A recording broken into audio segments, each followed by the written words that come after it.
తర్వాత ఎవరయ్యా బాబు నువ్వు కాదు పంపిస్తాయి బుల్రాజ్.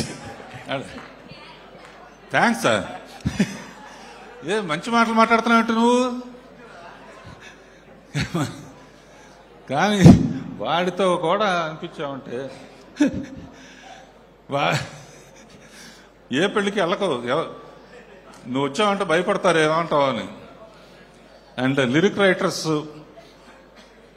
భాస్కర్ పట్ల ఇంకెవరు, రామజోగ శాస్త్రి, అనంత శ్రీరామ్, అందరూ ఇందులో పాటలు అన్ని టింగ్ టింగ్ అని అన్ని పాటలు బాగున్నాయి. ఎవరినైనా మర్చిపోతే క్షమించండి. And all the best. Anil ఎట్లాగే నవ్విస్తూ నవ్వుతూ చిరంజీవి గారి పిక్చర్కి సంక్రాంతిని వదిలిపెట్టద్దు. నా ఉద్దేశంలో ఆ పిక్చర్ టైటిల్ ఏంటంటే సంక్రాంతి అల్లుడు. All the best. అందరికీ నమస్కారం.